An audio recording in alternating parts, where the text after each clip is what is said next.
dar os parabéns, claro, ao pastor Edivan, a toda a liderança, mas eu também queria parabenizar, irmãos, os edificadores. Eu não sei quantos que estão aqui ou se ainda estão aqui conosco, aqueles que desde o início lutaram pela essa igreja.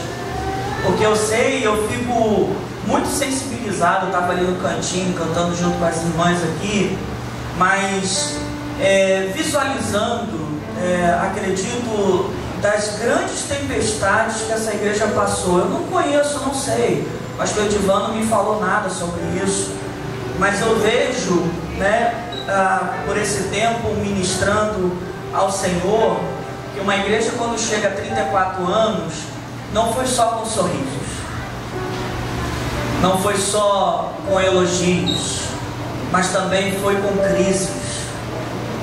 Crises essas que em alguns momentos os edificadores, os diáconos, talvez aqueles mais antigos, que seguraram firme para que o trabalho todo dissolvesse.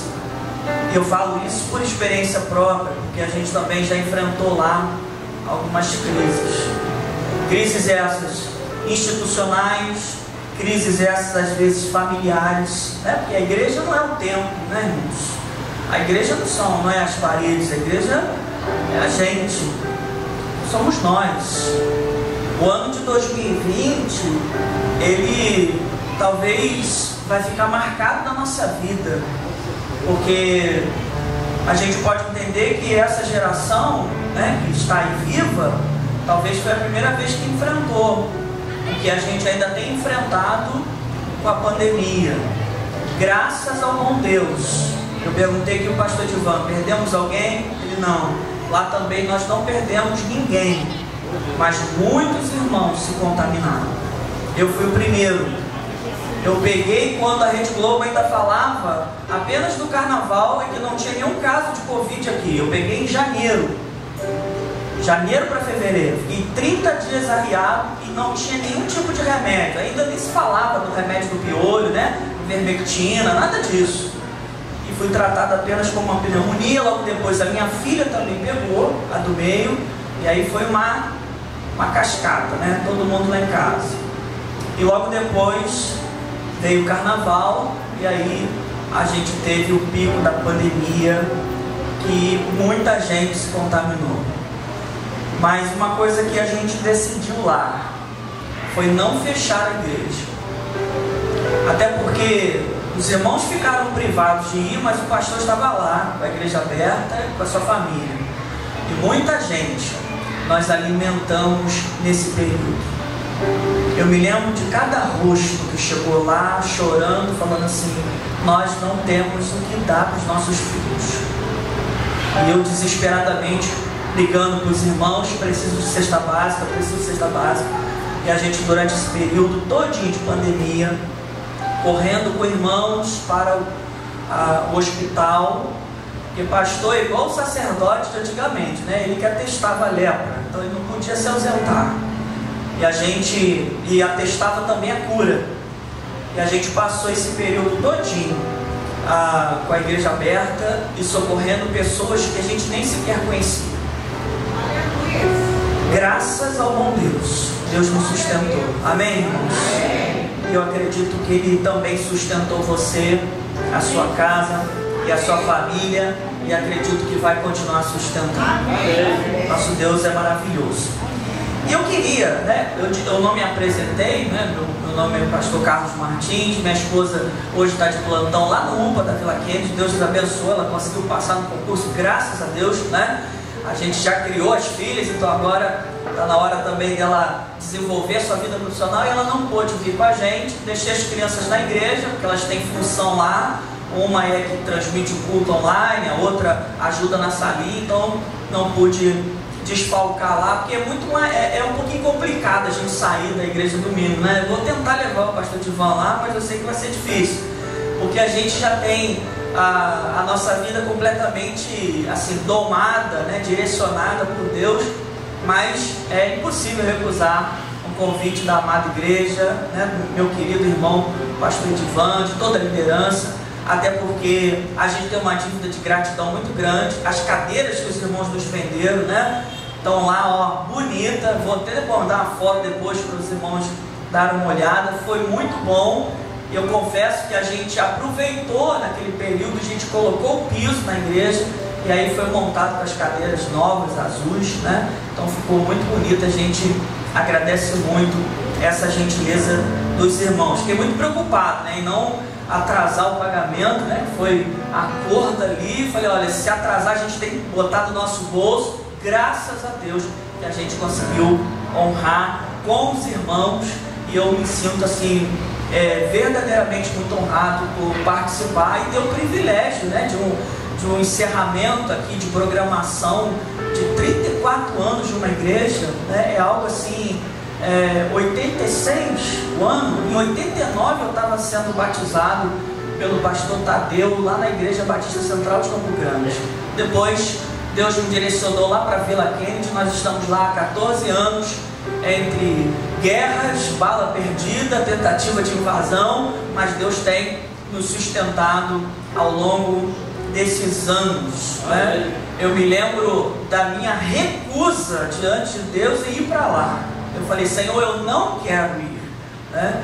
Só que prevaleceu a vontade dele, e eu não me arrependo de ter ido para lá, porque foi lá que eu conheci pessoas maravilhosas, pessoas que me ensinaram muito, pessoas que até hoje fazem a diferença na minha vida. Uso até minha casa como refúgio muitas vezes diante das guerras que tem lá, mas acho que a gente está na guerra justamente para isso, né? Para combater. E graças ao bom Deus, nunca de ruim nada aconteceu com a gente, muito pelo contrário, nós somos sempre vistos como alguém que pode ajudar.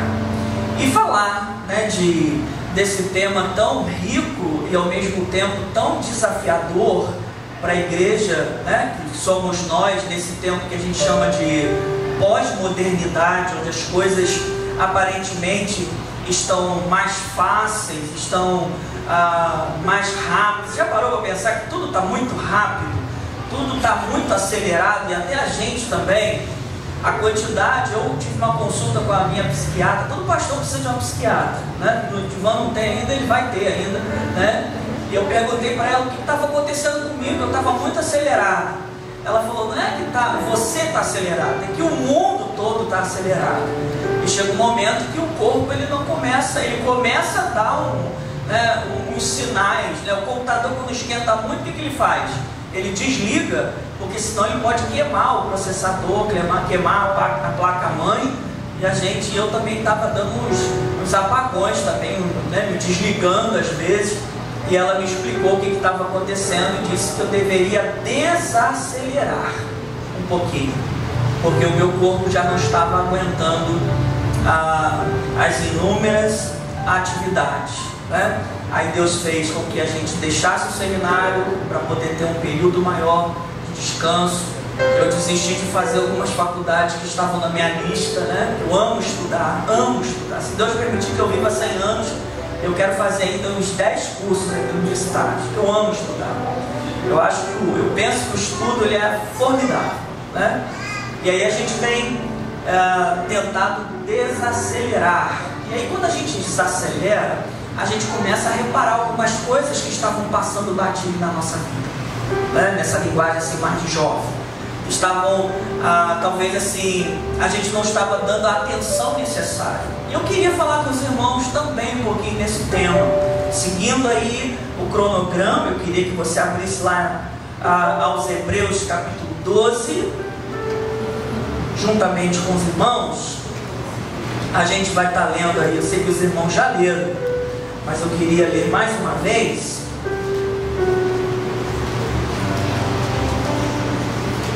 Deixa eu procurar aqui que meu hebreu sumiu.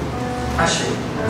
Hebreus 12, versículo 14, que é o que os irmãos escolheram durante esses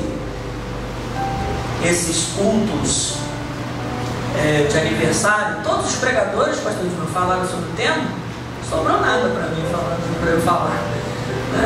Eu corro o risco aqui de repetir. Me ajuda, Senhor.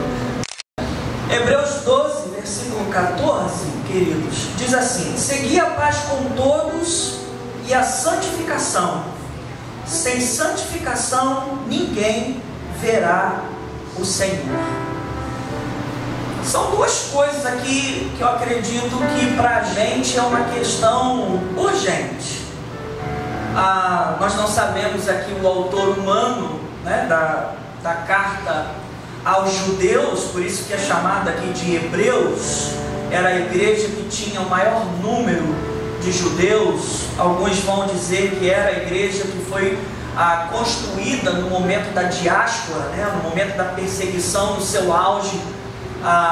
Esse grupo de irmãos juntaram e fizeram essa igreja, ou era destinado a esse grupo de irmãos que agora em Cristo Jesus precisavam de instruções.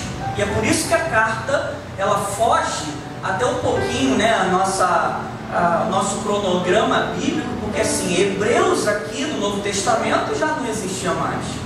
Hebreus era lá quando estava escravizado no Egito, ainda era pro povo hebreu. E muitos vão dizer que era em relação aos descendentes de Hebe, e por isso deu esse nome Hebreus. Mas aqui o autor, que alguns vão dizer que é Paulo, outros vão dizer que é Apolo, outros vão dizer que é Priscila, outros vão dizer que é Barnabé, e para a gente isso não é tão importante.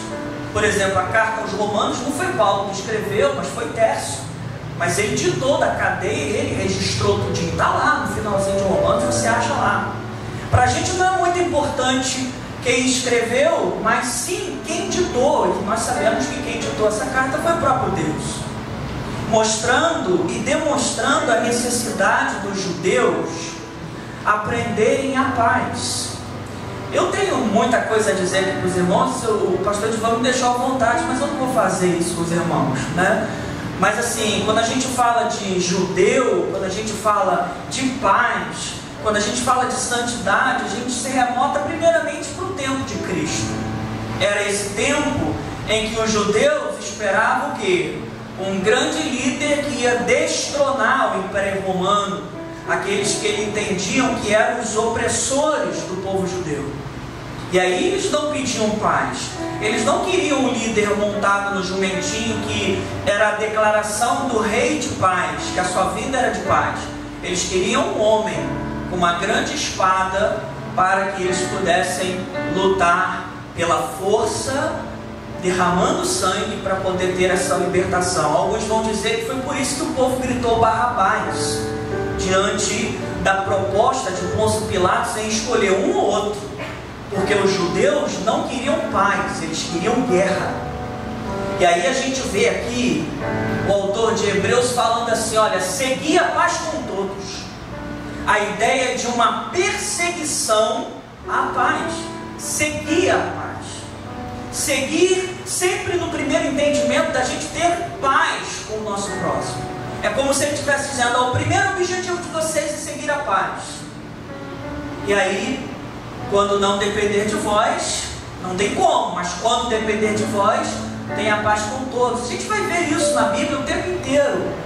A gente sendo doutrinado, ensinado a termos a paz. Mas quando a gente fala de paz, qual é o significado disso para a gente, na parte prática? Porque o que para mim pode ser paz, para o outro pode ser guerra. O que um sorriso representa para mim, para o outro pode representar uma afronta. Então a paz, ela passa a ser, quando vista de um modo individual, ela passa a ser apenas um entendimento que não confere e não é de acordo com aquilo que Jesus estabeleceu como paz. Porque a gente pode ter algum tipo de paz. Por exemplo, a paz ela pode ser para alguns o oposto à guerra. O Brasil não está em guerra, estamos em tempos de paz. Em tempos de guerra, para aqueles que são militares, nós podemos sofrer a corte marcial, nós temos lá execuções sumárias, pelotão de fuzilamento para aqueles que são desertores. Existe isso lá na nossa Constituição. No tempo de guerra existe o toque de recolher, existe a autoridade ditatorial. O presidente ele passa a ser a voz que vai determinar todas as ações de guerra. Mas nós não estamos em guerra, nós estamos em paz. Mas também a paz, ela pode significar essa ideia entre duas pessoas, que traz para a gente um sentido de comunhão e um sentimento harmônico. Isso também pode ser paz. Na igreja, a gente pode entender que é necessário nós termos um sentimento harmônico com o nosso irmão, mesmo que nós venhamos a discordar dele. Mesmo que a gente tenha discordância. Nós temos que buscar a paz, seguir a paz todos os dias com o pastor, mesmo que a gente não concorde. E eu falo isso porque tem muito irmão na igreja que não concorda comigo. Mas nós não nos tornamos inimigos. Muito pelo contrário. Alguns deles eu até socorri no tempo da pandemia. Aí virou tudo amigo mesmo, né? Vem, meu pastor querido, me abraça aqui. Eu estou cheio de Covid, mas eu te amo, né? Desse jeito. Sabe, em outro sentido também, em relação à paz, eu recebo essa paz. Aí a gente está falando da paz que Cristo sinalizou. Quando eu estou apto a perdoar, eu recebo a paz mental. Você lembra, eu acredito que os mais antigos, não sei se ainda está passando, você lembra de um profeta chamado Chaves? Ele falava assim: a vingança não é plena, mata a alma e... você viu o profeta Chaves, né? A vingança não é plena, mata a alma e envenena. Quando eu perdoo, eu recebo a paz na minha mente, na minha alma e no meu espírito. Amém. Glória a Deus. Se você tem dificuldade em perdoar, eu digo para você que talvez você está mais doente do que aquele que te ofendeu, porque a gente mantém a ofensa viva durante anos.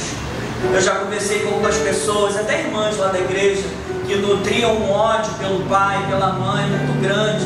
E quando eu perguntava, mas quando que isso aconteceu? Aconteceu, pastor, há 35 anos. E a lágrima descendo, é como se tivesse acontecido no dia anterior. E eu falei, o que está faltando para você perdoar isso? O que está faltando você liberar isso que está preso, está acorrentando teu coração e está privando você da paz que vem do alto. Até que um dia, essas pessoas entenderam e tiraram 1 tonelada de suas costas. Meu Deus, é verdade. Porque é um peso incarregável, irmãos. Meu Deus. O ódio, o desejo de vingança faz com que nós realmente sejamos alguém completamente doente da alma e do espírito.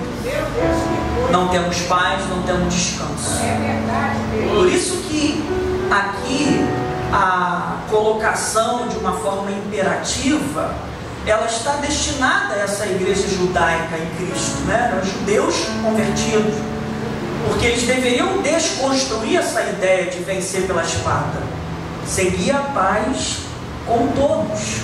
E eu posso entender que essa paz também que Cristo nos oferece, ela pode ser considerada como um sinônimo de saúde, o equilíbrio do corpo.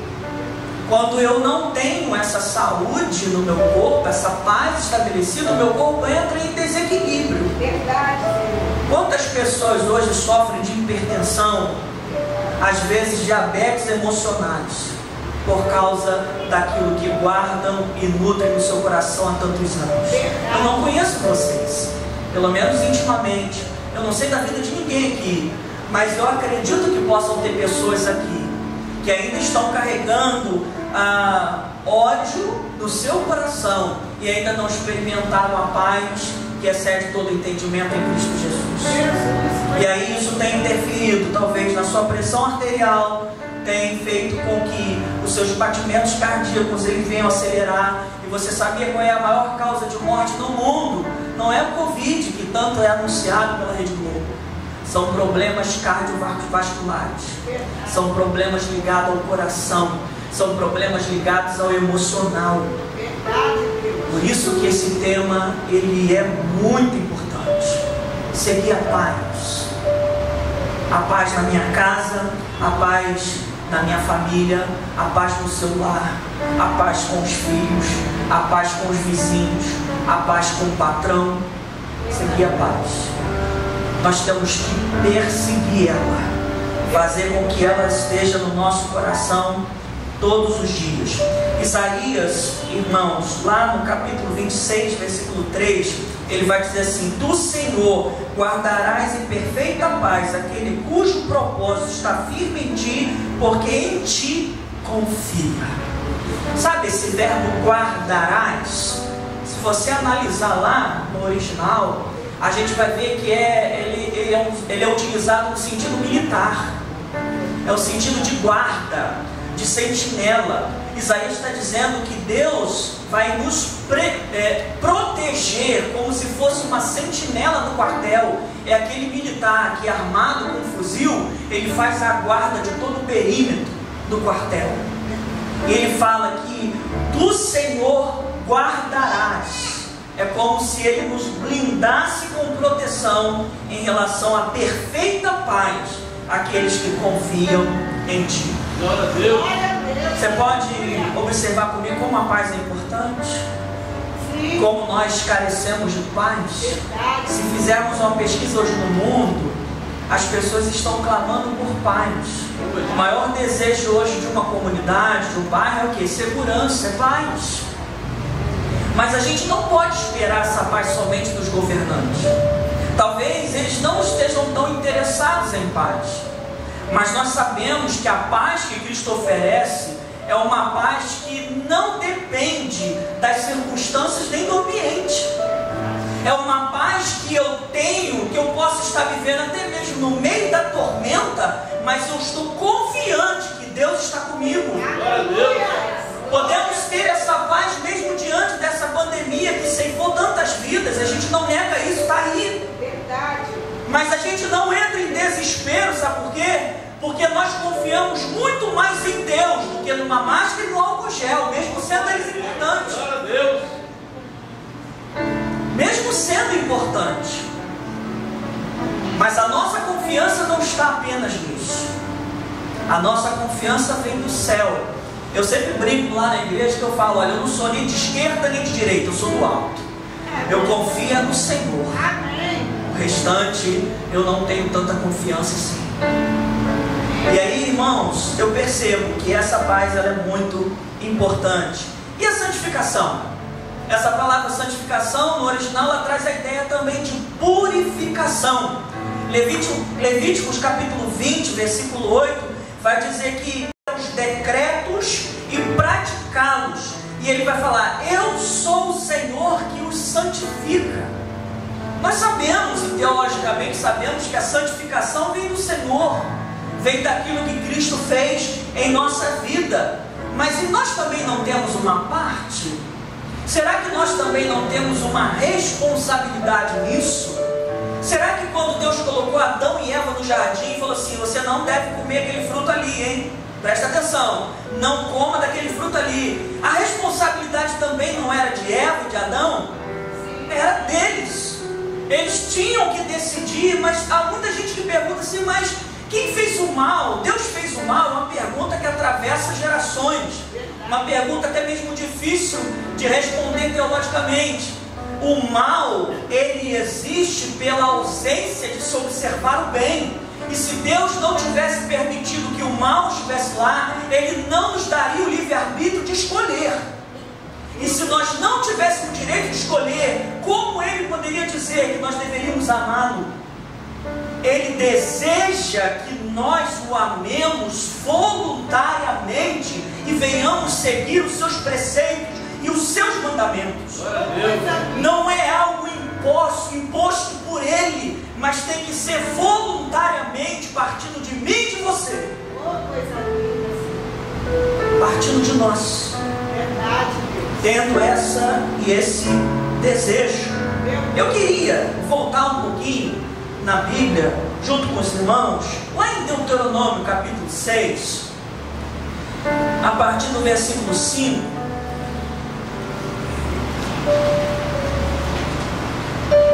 E aí você pode manter a sua Bíblia aberta aí, por favor. Deuteronômio 6, versículo 5, vai dizer assim, ó: amarás o Senhor teu Deus de todo o teu coração, de toda a tua alma e de toda a tua força. Só aqui, por enquanto. Quando a gente pega Jesus sendo interrogado pelos discípulos, qual é o grande mandamento? Ou quais são os grandes mandamentos? Jesus vai citar Deuteronômio 6:5. Só que há algo muito interessante aqui, é que esses 5 aqui, amarás o Senhor teu Deus, não aparece em Êxodo 20. Ele não está configurado nas leis que Moisés recebeu, que foram escritas pelo dedo de Deus naquelas pedras, que ele, na segunda vez, teve que cortar as pedras, alisar as pedras, porque as primeiras já tinham sido quebradas, porque o povo se prostituiu. O povo abandonou a Deus num curto período de 40 dias e 40 noites. E aí, Jesus vai citar Deuteronômio 6:5 para os discípulos, dizendo que o grande e um dos maiores, ou o maior mandamento, é amar a Deus sobre todas as coisas.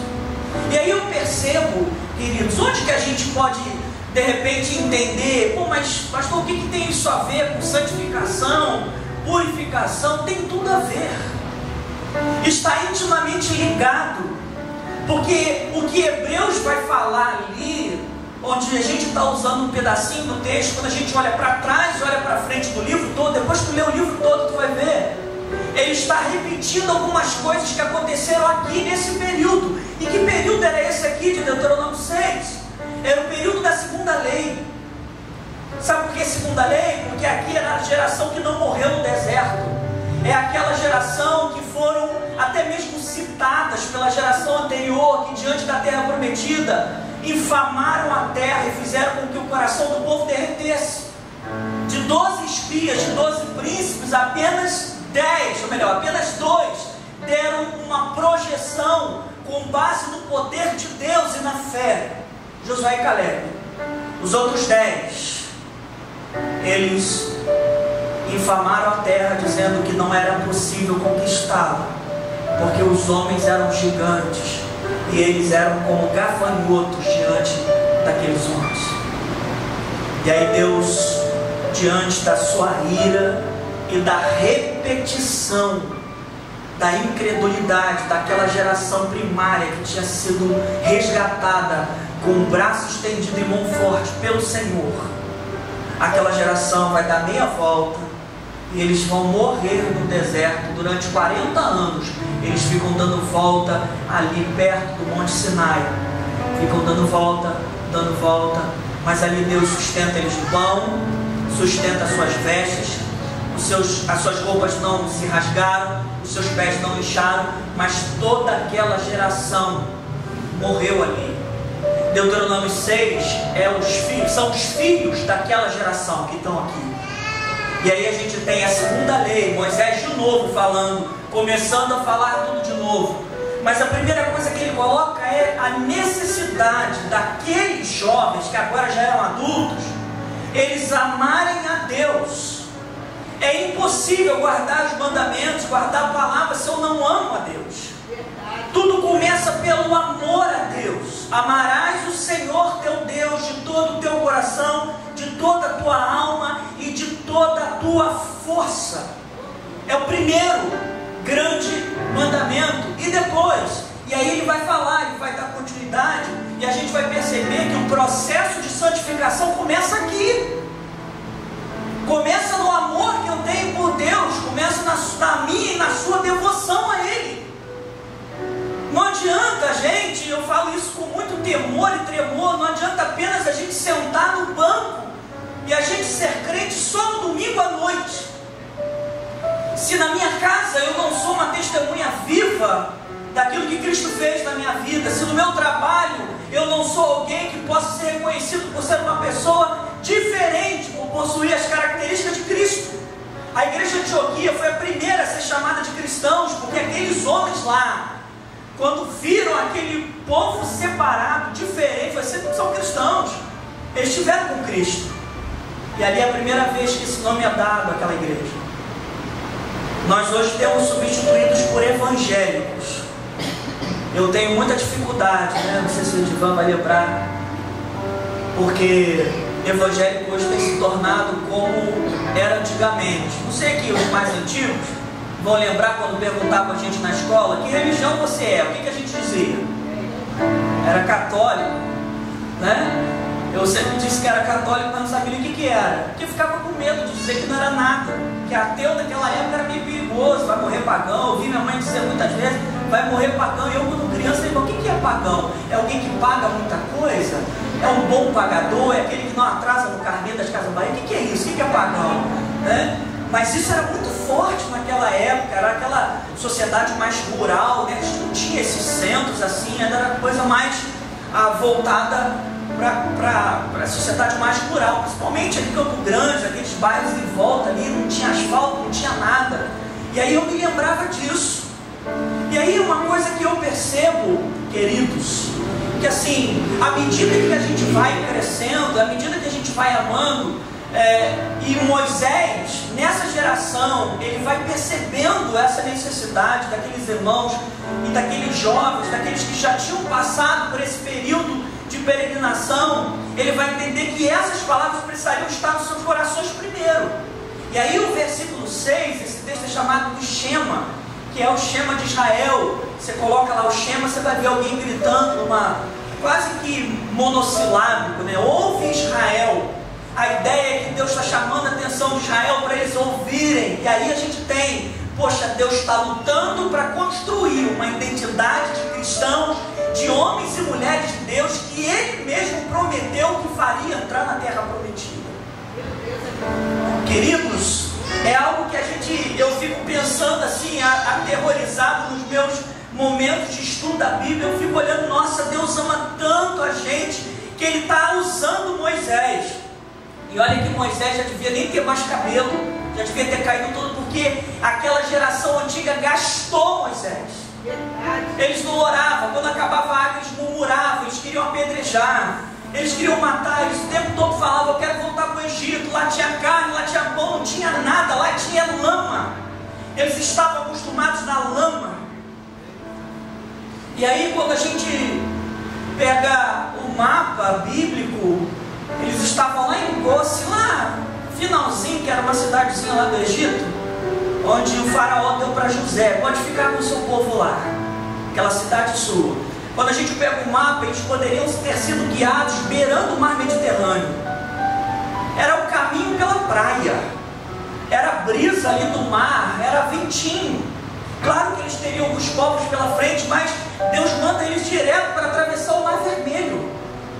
Deus coloca desafio, Deus faz com que tenha escassez, Deus faz faltar água, no intuito de ensinar aquele povo a não depender mais das divindades egípcias, mas para aprender e ter um relacionamento com Deus.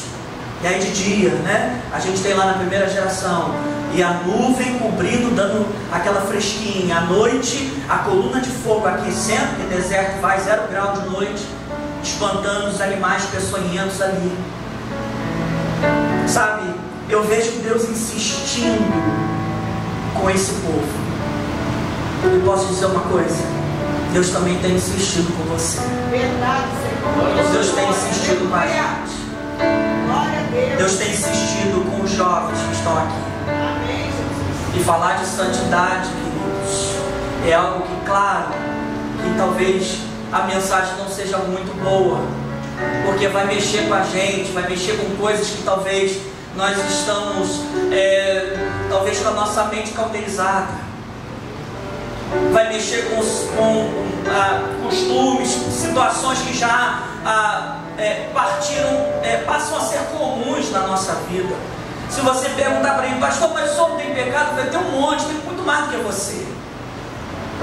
Isso não me torna melhor ou mais santo por estar aqui em cima. Eu acredito que é um peso maior aqui em cima, porque nós conhecemos a verdade. E ao mesmo tempo que eu subo para pregar, eu falo assim, Senhor, essa mensagem é para mim, não é para os meus irmãos. Então Ele diz, compartilha com eles. Amém. Para que o efeito que está tendo em você tenha neles também. Glória. Sabe? E aí, essas palavras precisam estar no nosso coração. Versículo 6 diz, estas palavras que hoje te ordeno estarão no teu coração. Está dizendo para essa geração. Eu pergunto para os irmãos, está no nosso coração ensinar para a gente. Lá em Mateus capítulo 15, versículo 18 e 19, ele fala assim, ó: mas o que sai da boca procede do coração, e é isso que contamina o homem, pois o coração procede os maus pensamentos, assassínios, adultério, prostituição, furto e falso testemunho. Jesus está falando para aqueles homens que haviam criticado os seus discípulos, porque eles comeram sem lavar a mão, e lavar a mão era um ritual, né, de purificação mosaico, que foi ensinado aqui em Levítico, e eles estavam sendo acusados de não lavar a mão, não fazer aquele ritual de purificação. E aí Jesus vai olhar para aqueles homens, identificando seus corações, e vai falar assim, ó: o que sai da boca é que contamina o homem. Mas ele não está falando de contaminação biológica, ele está falando de contaminação da alma. E aqui ele vai relembrar para a gente, ele está citando isso aqui, mas com outras palavras, que as palavras de Deus precisam estar no nosso coração. Sabe por quê? Porque tem o poder de interferir e modificar a sede dos desejos e das vontades. Meu Deus. Vai lá no coração, muda o nosso comportamento. Toda segunda eu tenho 3 filhos: Yasmin de 13, Sofia de 10 e Catarina Vambora de 5. Eu coloquei em homenagem à esposa de Martim Lutero. E toda segunda a gente senta, porque eu faço discipulado com elas. Eu vi essa necessidade. E aí falando, né, dando discipulado lá, revistinha, direitinho. E no momento discipulado a gente tem um momento de perguntas abertas. A minha filha de 13 anos, que a gente tem o maior cuidado, que a gente, né, trata, priva de algumas coisas na televisão, e aí freia esse negócio de celular, ela já não tem mais porque estava atrapalhando a escola, então a gente tirou. Internet com uma cuidada. A minha filha virou para mim e falou assim: pai, eu posso fazer uma pergunta? Eu falei: minha filha, pode fazer que pergunta você quiser. Ela: eu não consigo entender por que namorar uma menina é errado. Eu tenho cuidado com essas crianças desde o ventre. A Simone já ora por elas.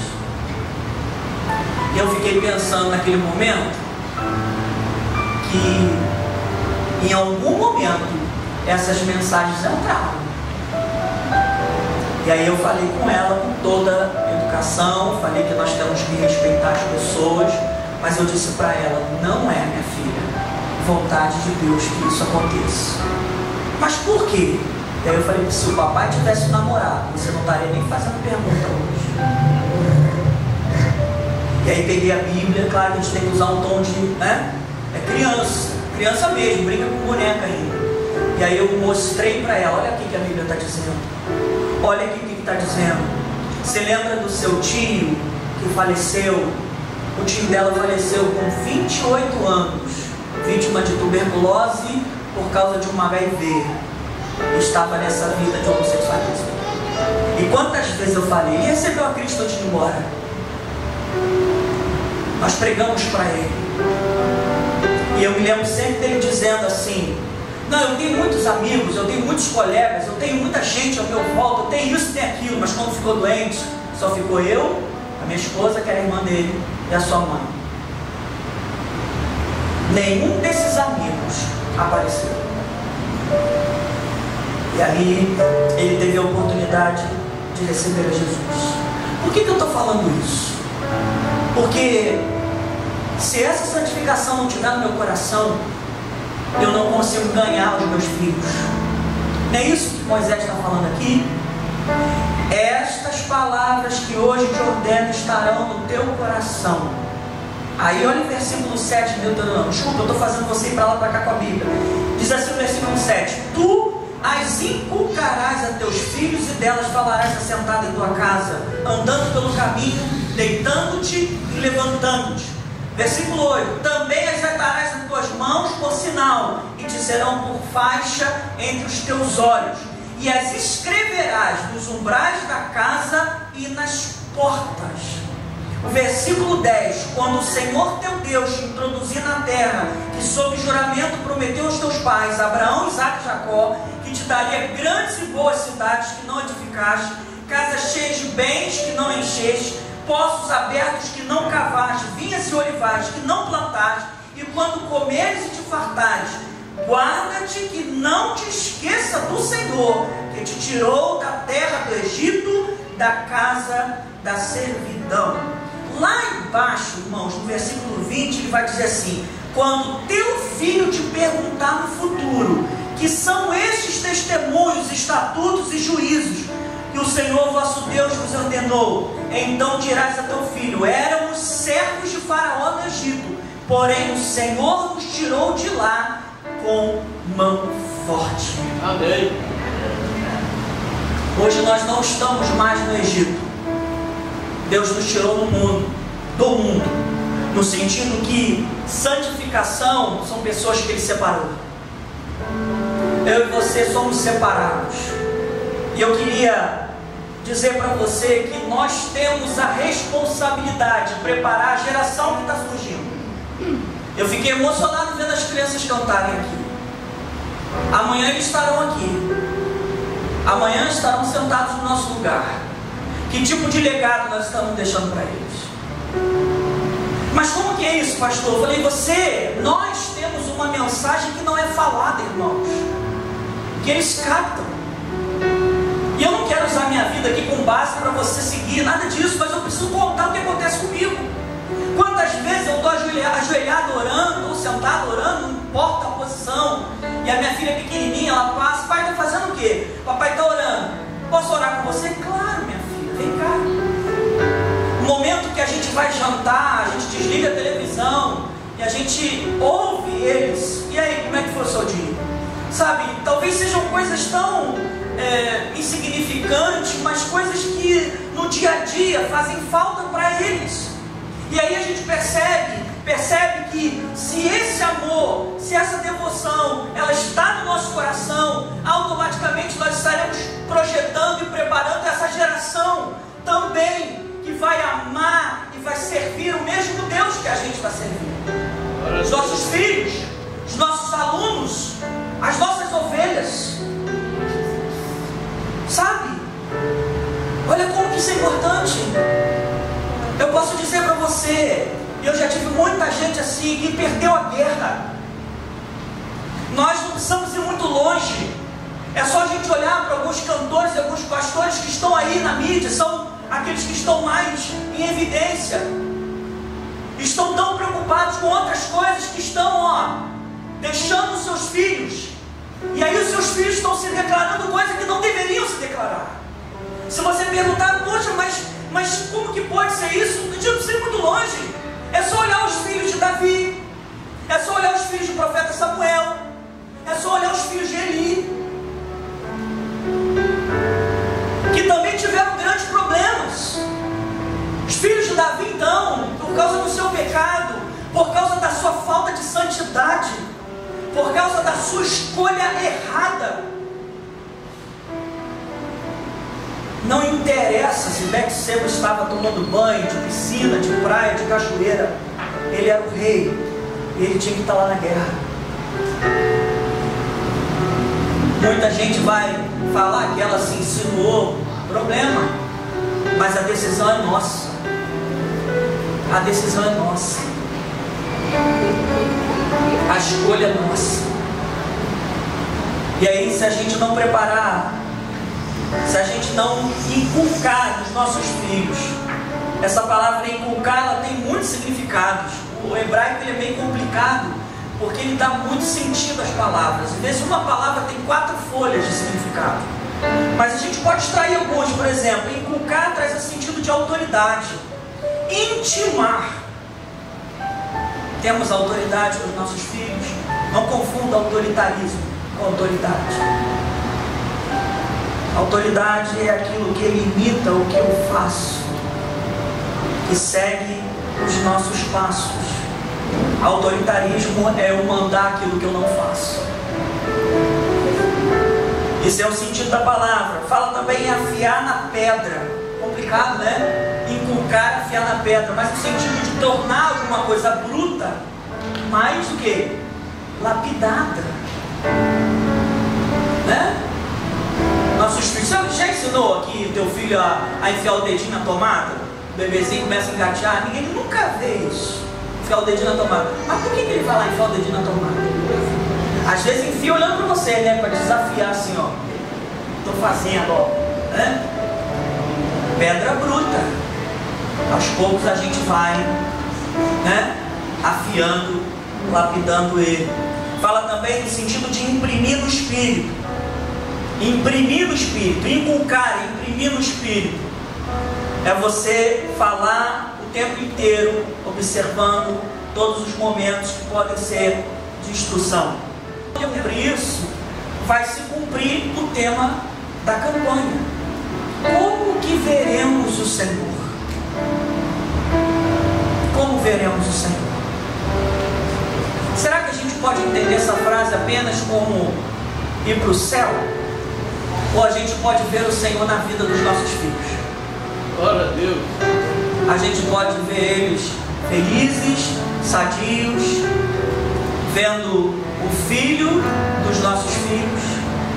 Porque quando fala seguir a paz e a santificação, sem a qual ninguém verá o Senhor, a ideia aqui também é da gente perceber e ver o fruto daquilo que foi projetado, daquilo que foi ensinado. E aí a gente precisa, irmãos, se santificar, jogar isso aqui para dentro. Não adianta só ter aqui, ó. Se não tiver aqui, não vai mudar as minhas vontades. Não vai mudar as minhas vontades. Antes de me converter, eu bebia muito, tornava todas. Meu pai era dono de bar, então eu ficava no bar e quando ele chegava, vendeu as cachaças, eu não bebi tudo. Mas hoje, sabe, a mudança que Cristo faz, Glória a Deus, aleluia. não tem qualquer tipo de saudade daquela época. E olha que eu tinha 10 anos. 10 anos. Há uma mudança verdadeira. Eu queria convidar você a fechar seus olhos, por favor. Eu queria orar por você. Eu não sei como está a sua casa, eu não sei como estão os seus filhos, como que está o seu relacionamento com a sua família. A família hoje tem sido bombardeada, queridos. Se a gente não tiver paz em casa, a nossa família, a igreja também não vai ter paz. O professor do teu filho também não vai ter paz. Porque as crianças reproduzem o que elas veem. Elas não sabem falar, elas ficam agitadas. E às vezes um comportamento reflete uma guerra civil que está acontecendo no lar. Eu queria que você colocasse a sua vida nas mãos do Senhor. Aqueles que estão nos visitando também, feche seus olhos. Coloque a sua família, a sua vida em nome de Jesus. Pai, muito obrigado, Senhor. Nós não somos merecedores. Nós somos pecadores e muitas vezes desobedecemos a Ti. Mas queremos nos arrepender nessa noite. Conforme nós cantamos, eu me rendo a Ti. Nós nos rendemos, Senhor. Nós reconhecemos que precisamos do Senhor. Nós reconhecemos que precisamos da Sua autoridade. Nós reconhecemos que estamos falhando na nossa casa, falhando na instrução dos nossos filhos, falhando na nossa santificação, Senhor. E como veremos a Tua face? A Tua palavra diz que sem ela não veremos a Tua face. Então nós te pedimos nessa noite que o Senhor nos ajude, nos socorra, que o Senhor abençoe a nossa casa. Para essas vidas que entraram aqui, que ainda não têm o Senhor como o único e suficiente Salvador, que o Senhor possa tocar em seus corações e eles possam decidir na sua alma, no seu espírito, a necessidade de entregar ao Senhor. Eu te peço a Tua bênção nos lares, eu te peço a Tua bênção aqui na liderança da igreja. Eu te peço na tua bênção, Senhor, dos edificadores, dos diáconos que talvez, eu não sei, Senhor, nem tem condições de estarem aqui presentes, mas que o Senhor possa visitá-los, porque também é fruto do trabalho deles, que suportaram as tormentas para que essa igreja estivesse de pé. E nós sabemos que o nosso arqui-inimigo luta diuturnamente para destruir a igreja, mas ele luta em vão, porque o nosso Senhor disse que edificaria a igreja e as portas do inferno não prevaleceriam contra ela. Bendito seja o teu nome, Senhor. Toda honra e toda glória seja dadas a ti. Muito obrigado por essa noite maravilhosa e que nós possamos, ó Deus, viver pela fé no nome de Jesus. Assim te oramos, em nome de Jesus. Amém e amém. Deus abençoe, queridos. Muito obrigado pela paciência. Deus abençoe os irmãos. Amém. Que Deus continue abençoando o pastor Carlos Martins, continue abençoando a minha e a sua vida através da ministração desta palavra. Irmãos, eu vou falar aqui que o pastor Carlos Martins fez menção da importância dos fundadores da nossa igreja. Temos aqui ainda na membresia da nossa igreja 9 destes. E os que estiverem presentes, eu vou pedir que se coloquem de pé, para que nós possamos estar orando, porque você faz parte dessa história. A irmã Alda está presente? Não, estava aqui de manhã. A irmã Elionai, o diácono Elias,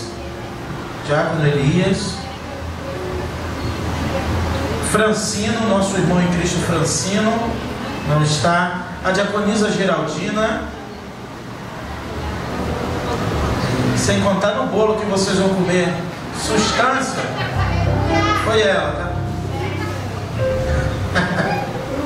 Diaconisa Legilda, tá aí? Tá na cantina? Chama lá, irmã Diaconisa Legilda. A irmã Maria Emília, aqui. A nossa irmã Noêmia, que está impossibilitada de vir, já com seus 93 a 94 anos, lúcida, canta com a gente, ora com a gente, lê a Bíblia com a gente. E diz que todo horário do culto, ela olha no relógio e começa a orar, né? Certamente ela já fez a oração de encerramento do culto. E a diaconisa Zaida, amém. Está vindo? Esses irmãos, esses 9 irmãos, alguns estão na glória, outros talvez não congregam mais aqui na nossa igreja, mas esses irmãos aqui presentes é que são e fizeram parte da fundação desta igreja, neste lugar, no ano de 1986. Quanto tempo, quantos anos, e hoje eles estão aqui. Peço agora a toda a igreja que se coloque de pé, para que possamos orar, especialmente pela vida dos irmãos membros fundadores desta igreja. Muito obrigado, Senhor, pelos 34 anos de existência da tua igreja neste lugar. Ó Deus, que esses 34 anos, ó Pai, esses 34 anos e os demais anos que virão, seja marcado pela presença da tua glória neste lugar. Amém. Seja marcado pela centralidade do Senhor nos cultos desta igreja. Seja marcado, ó Pai, pela centralidade da tua palavra, Senhor. 34 anos anunciando a Cristo neste lugar. Não existe família perfeita, não existe igreja perfeita, mas existe um Deus perfeito, ó Pai. Existe um Jesus maravilhoso, imaculado, perfeito, que será sempre exaltado em nosso meio. E há 34 anos fazemos isto. Ó Deus, toma esses 9 fundadores nas tuas mãos, ó Pai. Ó Deus, que fizeram parte, Senhor, da emancipação, da fundação da primeira igreja batista na Cancela Preta, no ano de 1986, na data 15/11, ó Pai. Toma a irmã Alda nas tuas mãos, continua dando força e vigor à tua filha para te servir e te adorar em espírito e verdade.